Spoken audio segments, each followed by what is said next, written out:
शांति 21 सितंबर 2021। बाबा के आज के महावाक्य हैं। बाबा समझाते, मीठे बच्चे, नाम रूप से न्यारी कोई भी चीज़ नहीं होती। आत्मा व परमात्मा को भी नाम रूप से न्यारा नहीं कहेंगे। उसमें भी अविनाशी पाठ नूंधा हुआ है। प्रश्न है, शिव बाबा को भोलानाथ कहकर याद करते हैं, उसे भोला क्यों कहा है? बाबा समझाते, क्योंकि बाप ही अहिल्याओं, गणिकाओं, कुब्जाओं का उद्धार करते हैं। उन्हें विश्व की राजाई का वर्षा दे देते हैं। मनुष्य तो बाप के लिए कह देते, दुख भी वे देता, सुख भी वे देता, परंतु बाबा कहते हैं, मैं तो तुम बच्चों के लिए सुख का राज्य स्थापन करता हूँ। मुझे दुख हरता, सुख करता कहा गया है। विचार करो कि मैं बाप अपने बच्चों को दुख कैसे दे सकता हूँ? बाबा कहते, बाबा की इतनी महिमा है। बाबा को भोलानाथ कहा जाता है क्योंकि बाबा आकर हर तरह की आत्मा, कोई चाहे अहिल्या, गणिका, कुब्जा समान आत्मा भी क्यों ना हो, लेकिन बाबा आकर हम सब आत्माओं का उद्धार करते हैं। बाबा आकर हमारे लिए सुख की दुनिया स्थापन करते हैं। तो बाबा कहते, इसलिए ये नहीं कह सकते हैं दुनिया की तरह कि दुख भी वही देता और सुख भी वही देता, ऐसा नहीं है।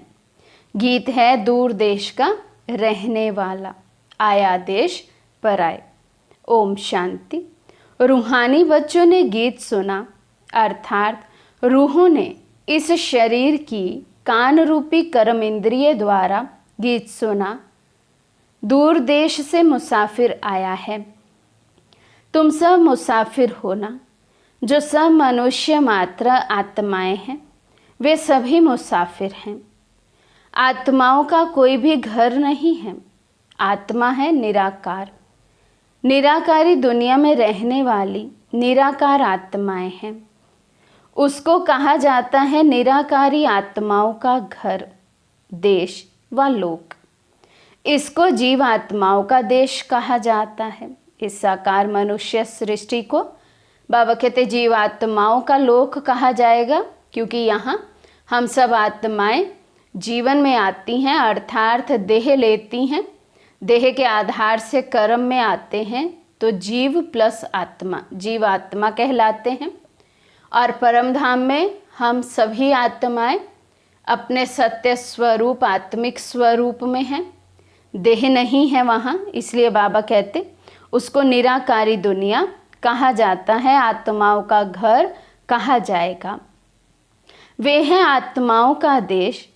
फिर जब आत्माएं यहाँ आकर शरीर में प्रवेश करती हैं, तो निराकार सो साकार बन जाती हैं। ऐसे नहीं कि आत्मा का कोई रूप नहीं है।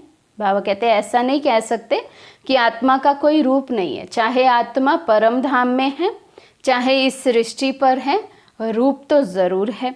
तो बाबा कहते रूप भी ज़रूर है, नाम भी है। इतनी छोटी आत्मा कितना पाठ बजाती है। इस शरीर द्वारा हर एक आत्मा में पाठ बजाने का कितना रिकॉर्ड भरा हुआ है। रिकॉर्ड एक बार भर जाता है, फिर कितना भी रिपीट करो वही चलेगा। वैसे आत्मा इस शरीर के अंदर रिकॉर्ड है। उसमें 84 जन्मों का सारा पाठ भरा हुआ है। जैसे आत्मा निराकार है, वैसे बाप भी निराकार है।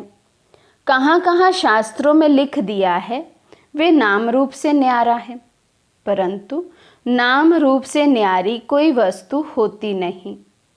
आकाश भी पोलार है, नाम रूप तो है ना।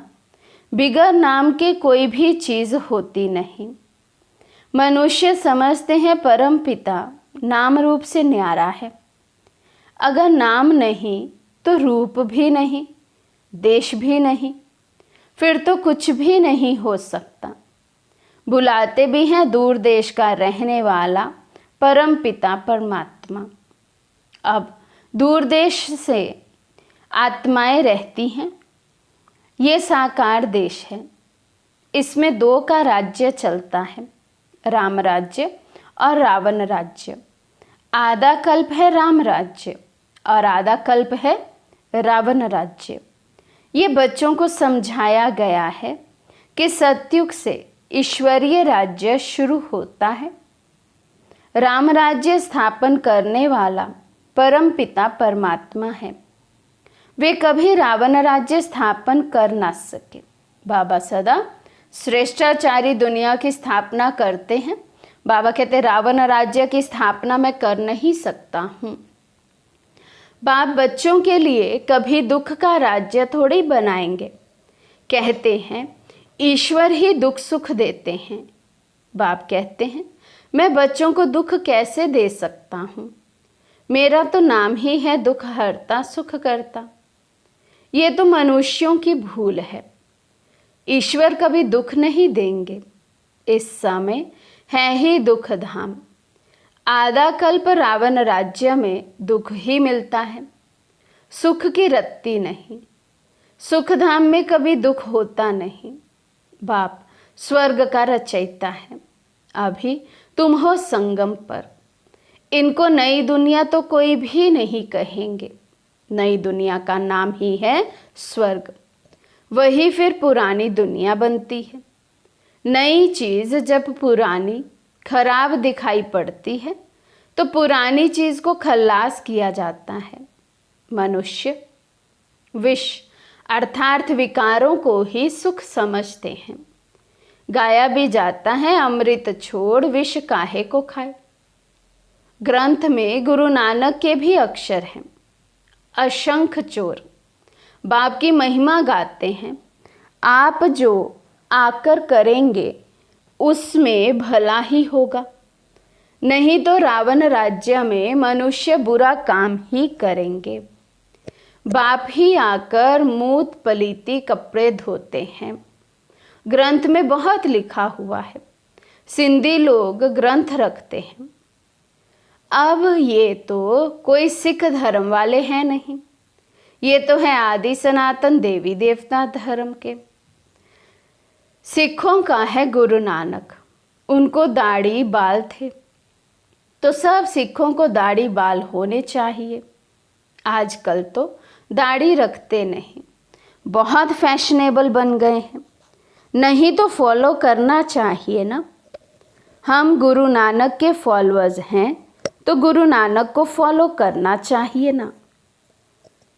ये तो बच्चों को अभी पता पड़ता है कि गुरु नानक को 500 वर्ष हुए हैं, फिर कब आएंगे तो झट बताएंगे। कोई से भी पूछो ये तो बताओ कि गुरु नानक कब आएंगे, तो कहेंगे उनकी आत्मा ज्योति ज्योत समा गई। आएंगे फिर कैसे? तुम कहेंगे आज से 4500 वर्ष बाद गुरु नानक फिर आएंगे। तुम्हारी बुद्धि में सारे वर्ल्ड की हिस्ट्री ज्योग्राफी चक्र लगाती रहती है। 5000 वर्ष का पूरा ये एक चक्र है और अभी से 500 वर्ष पहले ही गुरु नानक देव जी हुए, तो इसलिए उस हिसाब से अब से 4500 वर्ष बाद फिर से गुरु नानक देव जी आएंगे। तो बाबा कहते तुम ये सारा चक्र डिटेल में सबको समझा सकते हो। बुद्ध क्राइस्ट आदि सबके लिए कहेंगे इस समय तमो प्रधान है, कब्र दाखिल है, इनका कयामत का समय कहा जाता है। सब मनुष्य मात्र जैसे मरे पड़े हैं, सबकी ज्योत जैसे बुझी हुई है। बाप आते हैं सबकी ज्योत जगाने। बच्चे जो कामचिता पर बैठ भस्म हो गए हैं, उन्हों को अमृत वर्षा से जगाकर साथ ले जाएंगे। माया ने कामचिता पर बिठाए कब्र दाखिल कर दिया है, सो गए हैं। अब बाप अमृत छिड़काते हैं, अर्थात पिलाते हैं। अमृतसर नाम इसलिए रखा है, बाप आकर अमृत छकाते हैं। अब कहाँ ज्ञान अमृत, कहाँ पानी की बात। सिख लोगों का बड़ा दिन होता है तो बड़ी धूमधाम से तालाब को साफ करते हैं, मिट्टी निकालते हैं, इसलिए नाम ही रखा है अमृतसर, अमृत का तालाब। अब गुरु नानक साहिब तो कोई ज्ञान सागर है नहीं, उसने भी बाप की महिमा की है। खुद कहते हैं एक ओंकार सतनाम, वे सदैव सच बोलने वाला है। सत्यनारायण की कथा है ना, सिंधुवर्ती लोग बाहर जाते हैं तो सत्यनारायण की कथा कराते हैं, समझते हैं सत्यनारायण की कथा से सेफ्टी से पार हो जाएंगे। अमर कथा, तीजरी की कथा, कितनी भक्ति मार्ग में कथाएं सुनते आए हैं। कहते हैं शंकर ने पार्वती को कथा सुनाई, वे तो सूक्ष्म वतन में रहने वाला, वहाँ फिर कथा कौन सी सुनाई। ये सब बातें बाप बैठ समझाते हैं। वास्तव में तुमको अमर कथा सुनाकर अमर लोक में ले जाने आया हूँ, मृत्यु लोक से अमर लोक में ले जाता हूँ। बाकी सूक्ष्म वतन में पार्वती ने क्या दोष किया जो आकर उनको कथा सुनाएंगे। अभी तुम समझते हो हम नर से नारायण, नारी से लक्ष्मी बनते हैं। ये है अमर लोक में जाने के लिए सच्ची सत्यनारायण की कथा, तीजरी की कथा। तुम आत्माओं को अब ज्ञान का तीसरा नेत्र मिला है। बाप समझाते हैं तुम ही गुलगुल पूज्य थे, फिर 84 जन्मों के बाद तुम ही पुजारी बने हो, इसलिए गाया हुआ है आपे ही पूज्य, आपे ही पुजारी। बाप कहते हैं मैं तो सदैव पूज्य हूँ, तुमको आकर पुजारी से पूज्य बनाता हूँ। कहते हैं हे राम आकर हमको पावन बनाओ। सब भगत पुकारते हैं, आत्मा पुकारती है ना, हे पतित पावन। अभी तुम समझते हो कि गीता कोई कृष्ण ने नहीं सुनाई है। पावन बनाने वाला एक ही परम पिता परमात्मा है, एक ही राम। तो बाप समझाते हैं कि ओपिनियन लेते रहो कि ईश्वर सर्वव्यापी नहीं है। गीता का भगवान शिव है, ना कि कृष्ण। पहले तो पूछो भगवान किसको कहा जाता है, निराकार को व साकार को। तो बाबा कहते जब भी बाबा का परिचय किसी को देते हैं, गीता का भगवान कौन है ये सिद्ध करते हैं, तो पहले ये पूछना चाहिए कि भगवान निराकार है या साकार है। कृष्ण तो है साकार, शिव है निराकार। वे सिर्फ इस तन का लोन लेता है, बाकी माता के गर्भ से जन्म नहीं लेते हैं। ब्रह्मा बाबा के तन का आधार लेते हैं शिव बाबा, बाकी माता के गर्भ से तो जन्म नहीं लेते, जन्म मरण के चक्र से तो परे हैं शिव बाबा। पहले नंबर गर्भ में आने वाली है कृष्ण की आत्मा। ब्रह्मा विष्णु शंकर भी सूक्ष्म शरीरधारी हैं, शिव को शरीर नहीं है। यहाँ इस लोक में स्थूल शरीर है। बाप की महिमा है पतित पावन, सर्व का सद्गति दाता, सर्व का लिबरेटर, दुख हरता, सुख करता। अच्छा, सुख कहाँ हो सकता है? सुख मिलेगा दूसरे जन्म में, जब रावण की दुनिया खत्म हो, स्वर्ग की स्थापना हो जाएगी। अच्छा, लिबरेट किससे करते हैं? रावण के दुख से। बाबा की इतनी महिमा करते हैं, दुख हरता सुख करता, तो बाबा कहते पूछो उनको सुख कहाँ होगा। फिर बाबा की महिमा में कहते वे लिबरेटर है, तो लिबरेट किससे करते हैं? बाबा कहते वो भी सिद्ध कर बताओ। ये तो दुख धाम है ना। अच्छा, फिर गाइड भी बनते हैं। ये शरीर तो यहाँ ही खत्म हो जाते हैं, बाकी आत्माओं को ले जाते हैं, सबको दुख से छुड़ाए, पवित्र बनाए घर ले जाते हैं।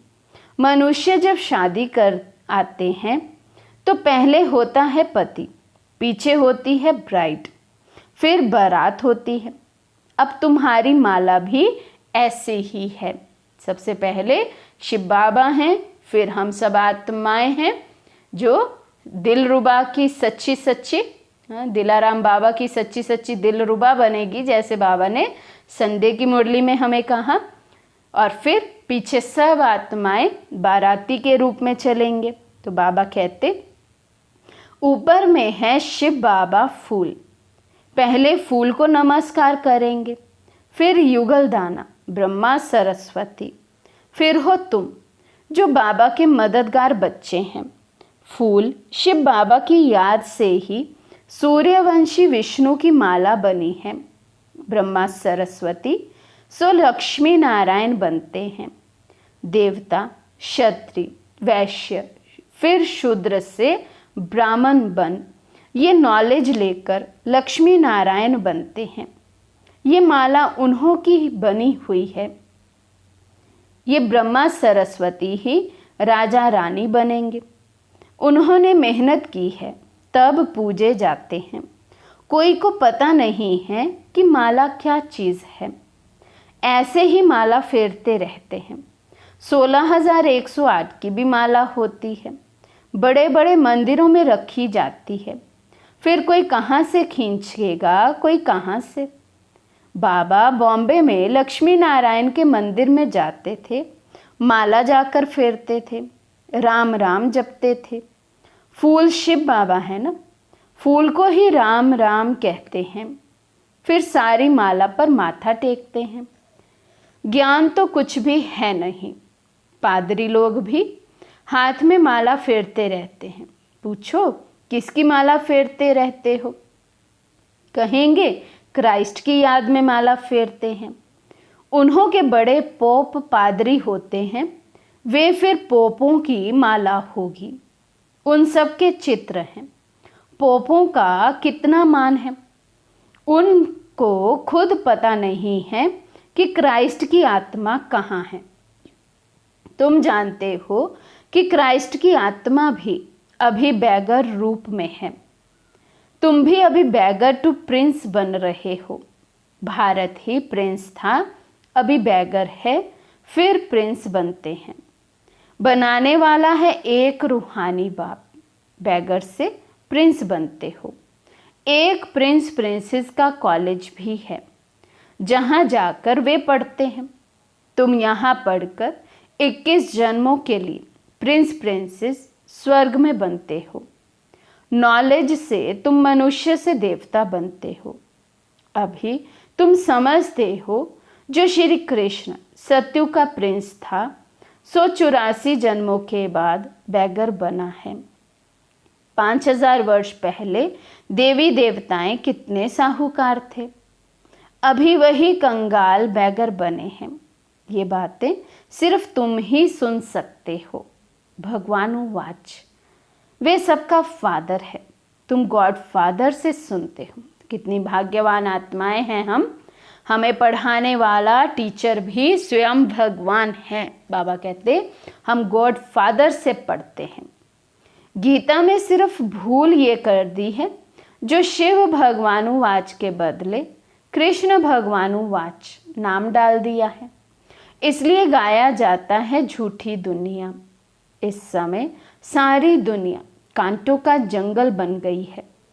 बॉम्बे में बबुलनाथ का मंदिर है। बाप आकर इन कांटों को फूल बनाते हैं। सब एक दो को कांटा लगाते हैं, अर्थात काम कटारी चलाते हैं। इसलिए इनको कांटों का जंगल कहा जाता है। सत्युग को गार्डन ऑफ अल्लाह कहा जाता है। वही फ्लावर्स कांटे बन जाते हैं, फिर कांटों से फूल बनते हैं। तो पहले हम संपन्न संपूर्ण होते, फिर रावण राज्य शुरू होता, कलाएं कम होती जाती और अब बिल्कुल ही कांटे बन जाते हैं। बाबा फिर से आते हैं, फिर हम कांटों को फूल बनाते हैं। सतयुग में कभी रावण को नहीं जलाते हैं। रावण पुराना दुश्मन है भारत का, तुम्हारी लड़ाई है रावण से, जिसने आधा कल्प दुख दिया है। आखिरी बड़ी लड़ाई भी होगी, सच्चा सच्चा दशहरा होना है। रावण राज्य ही खल्लास हो जाएगा, तुमको फिर सोने के महल मिल जाएंगे। अभी तुम रावण पर जीत पहन स्वर्ग के मालिक बनते हो। बाबा सारे विश्व का राज्य भाग्य देते हैं, इसलिए उनको शिव भोला भंडारी कहते हैं। गणिकाएं, अहिल्याएं, कुब्जाएं सबको बाप विश्व का मालिक बनाते हैं। कितना भोला है। आते भी पतित दुनिया में, पतित शरीर में है। बाकी जो स्वर्ग के लायक नहीं हैं, वे विकारों को छोड़ नहीं सकते। बाबा कहते उनसे ऐसा पुरुषार्थ होगा ही नहीं जो स्वर्ग में जाने के लायक नहीं होंगे, जो वो उस घराने की आत्माएं नहीं होंगी। बाबा कहते उनसे विकार ही नहीं छूटेंगे। बाप कहते हैं बच्चे, अभी ये अंतिम जन्म तुम पावन बनो। ये विकार पॉइजन है जो तुमको आदि मध्य अंत दुखी बनाते हैं। क्या तुम ये एक अंतिम जन्म इन्हें छोड़ नहीं सकते? मैं तुमको अमृत पिलाए अमर बनाता हूँ, फिर भी तुम पवित्र नहीं बनते हो। विकारों बिगर, सिगरेट बिगर, शराब बिगर रह नहीं सकते हो। मैं बेहद का बाप कहता हूँ तुम एक जन्म पवित्र बनो तो मैं स्वर्ग का मालिक बनाऊंगा। बाबा कहते केवल एक जन्म हम पवित्र बने, विकारों का दान दें, इनका त्याग करें, स्वयं में ऐसा परिवर्तन करें। बाबा कहते मैं 21 जन्मों की राजाई तुम्हें देता हूँ। तो तुम क्या देते हो और रिटर्न में पाते क्या हो? बाबा कहते यदि ये याद रहे तो कुछ भी छोड़ना मुश्किल नहीं होगा। तुम जानते हो बाप आया ही है सारी दुनिया को दुख से लिबरेट कर सुख धाम, शांति धाम में ले चलने। अभी सब धर्मों का विनाश हो जाएगा। एक आदि सनातन देवी देवता धर्म की स्थापना होती है। ग्रंथ में भी परम पिता परमात्मा को अकाल मूर्त कहते हैं। बाप है महाकाल, वे काल तो एक दो को ले जाएंगे, मैं तो सब आत्माओं को ले जाऊंगा, इसलिए महाकाल कहते हैं। अच्छा, मीठे मीठे सिकिलदे बच्चों प्रति माता पिता बाप दादा का याद प्यार और गुड मॉर्निंग। रूहानी बाप की रूहानी बच्चों को नमस्ते। हम रूहानी बच्चों की रूहानी बाप दादा को दिल व जान सिख व प्रेम से नमस्ते नमस्ते नमस्ते जी। धारणा के लिए मुख्य सार। फर्स्ट पॉइंट, इस अंतिम जन्म में ज्ञान अमृत पीकर अमर बनना है। स्वयं को स्वर्ग में चलने के लायक बनाना है। बुरी आदतों को छोड़ देना है। सेकंड पॉइंट, अभी पढ़ाई पढ़कर 21 जन्मों के लिए स्वर्ग में प्रिंस प्रिंसेस बनना है। सच्ची सच्ची सत्यनारायण की कथा सुनकर नर से नारायण बनने का पुरुषार्थ करना है। आज का वरदान है, 1 सेकंड के दृढ़ संकल्प से स्वयं का व विश्व का परिवर्तन करने वाले रूहानी जादूगर भव। 1 सेकंड के दृढ़ संकल्प से स्वयं का व विश्व का परिवर्तन करने वाले रूहानी जादूगर भव। जैसे जादूगर थोड़े समय में बहुत विचित्र खेल दिखाते हैं, वैसे आप रूहानी जादूगर अपनी रूहानियत की शक्ति से सारे विश्व को परिवर्तन में लाने वाले हो। कंगाल को डबल ताजधारी बनाने वाले हो।